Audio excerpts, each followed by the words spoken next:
परिवारवादी पार्टियां अपने परिवार को बचाने के लिए रैली पर रैली करते जा रहे हैं।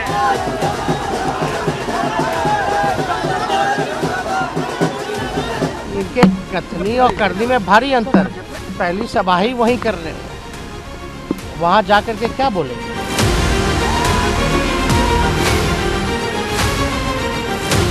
परिवारवाद का मतलब है पार्टी परिवार के लिए है, पार्टी का नेता परिवार का होगा। पिता हटेंगे तो पत्नी बनेगी मुख्यमंत्री या बेटा बनेगा उप मुख्यमंत्री, और अब बहनों की फौज बढ़ती जा रही है। इसे कहते हैं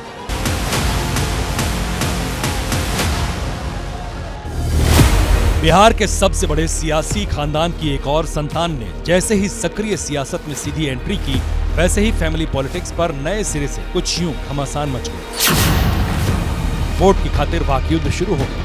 वंशवाद के उस वटवृक्ष पर जिसकी शाखाओं में सियासत लटकी हुई है, उस परिवारवाद पर शाब्दिक प्रहार और पलटवार का नया अध्याय लिखा जा रहा है बिहार में, जिसके इर्द गिर्द प्रजातंत्र सिकुड़ता जा रहा है। अपने अपने हिसाब से घराना राजनीति की परिभाषा गढ़ने वालों के बीच जबरदस्त जुबानी जंग छिड़ी हुई है। लालू जी का परिचय ही है परिवारवाद। हम लोग ये चिंतित हैं कि लालू जी ने 2 बेटा 2 बेटी को तो उतार दिया, हमारी 5 बहनें बच गई है, उनको कब उतारते हैं ये तो बताएं। मैं एक बिहारी बहू हूँ, बिहारी बेटी हूँ। भारतवर्ष में भी बिहार से लोग बाहर जाते काम करते, वो सारे विदेशी हो गए। कहीं पे भी रहे, बिहार हमेशा दिल में रहता है। इसको हम कहते हैं कि चोर मचावे शोर, जिसमें कोई सलाहियत नहीं हो और उसको अपने बल पर, अपने प्रभाव के बल पर एमएलए, एमपी, मंत्री बना देते हैं, उसको परिवारवाद कहते हैं। शिक्षा का अभाव है, इसलिए वो परिवारवाद की परिभाषा इस रूप में देते हैं।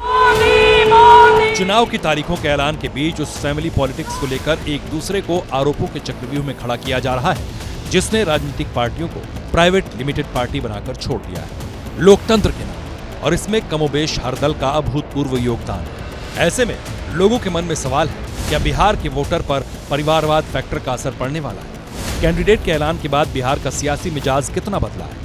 क्या बिहार में एनडीए फिर 39 सीटें जीत पाएगा या प्लस माइनस होगा? जो सर्वे किया गया है उसमें लोगों का सियासी मिजाज जानने के लिए उनके पास 3 ऑप्शन थे। पहला एनडीए, जिसमें बीजेपी, जेडीयू, चिराग पासवान की एलजेपी आर, जीतन राम मांझी का हम और उपेंद्र कुशवाहा की राष्ट्रीय लोक मोर्चा शामिल है। दूसरी तरफ वो इंडिया गठबंधन है, जिसमें आरजेडी, कांग्रेस और लेफ्ट पार्टी शामिल है। और तीसरा वो जिसमें छोटी छोटी पार्टियां और निर्दलीय शामिल है। एबीपी न्यूज और सी वोटर के सर्वे में लोगों ने क्या कहा और उनका मन बदलने का आधार क्या है, आपको विस्तार से बताएंगे। मगर उससे पहले जान लीजिए कि बिहार में परिवारवाद पर नए सिरे से जुबानी जंग क्यों छिड़ी हुई है।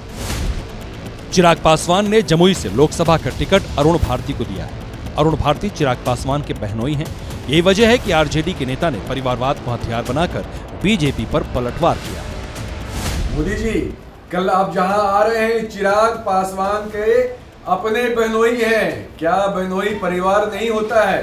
मोदी जी भारतीय जनता पार्टी के साथी, अगर आप लोग परिवारवाद की बात करते हैं तो आदरणीय मोदी जी, आपसे आग्रह होगा कि आइए काम के बारे में बात करिए। परिवारवाद पर, भ्रष्टाचार पर बोलने का आपको कोई अधिकार नहीं है। राष्ट्रीय जनता दल ने बाकायदा सोशल मीडिया पर ब्यौरा देकर बीजेपी पर ब्रह्मास्त्र दागने की कोशिश की, तो जवाब बीजेपी के सहयोगियों की ओर से भी आया। मोदी जी जमुई से प्रचार कर रहे हैं। जमुई, पिछली बार भी जमुई से ही उन्होंने शुरुआत की थी, और हम समझते हैं कि, मानते हैं कि जमुई में जिस तरह से हमने जमुई से प्रचार किया और 39 सीट हम जीते हैं, 40 का हमारा लक्ष्य है, तो जमुई से प्रचार को उन्होंने आगाज देने का निर्णय किया, ये अच्छी बात है। लालटेन छाप पार्टी ने सोशल मीडिया पर एनडीए के परिवारवाद की उदाहरण समेत व्याख्या की है। उसमें अशोक चौधरी का नाम भी शामिल है। हालांकि जेडीयू और बीजेपी, या कहिए कि एनडीए, उस रोहिणी आचार्य का नाम लेकर लालू को राजनीति में वंश परंपरा का पुरोधा बता रही है, जो बिहार के सबसे बड़े सियासी खानदान की परंपरागत सीट से सियासत को नया आकार दे रही है। लालू जी के टाइम में ही जो काम हुआ सो हुआ है, उसके बाद से तो सब कोई हवा हवाई है।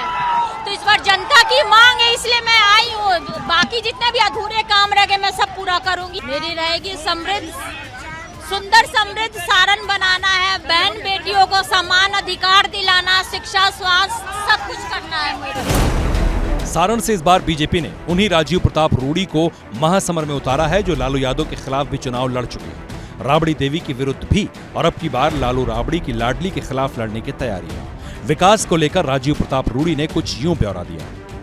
तो जनता ही बताएगी कि कितना उन्होंने सारण के लिए किया है, और सारण की जनता ने जब मुझे जीताया है तो निरंतर लोगों में बड़ा भरोसा है, और एक ही भरोसा सबसे बड़ा है कि अगर देश में मोदी की गारंटी है तो छपरा में रूडी की गारंटी है, और छपरा के लोग इस बात को मानते हैं। एबीपी न्यूज और सी वोटर के सर्वे में एक सवाल मोदी सरकार के कामकाज को लेकर था।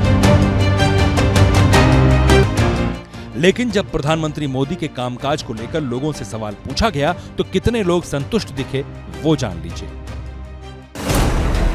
ऐसे में यह जानना जरूरी था कि इस वक्त बिहार में सियासी हवा का रुख किस ओर है।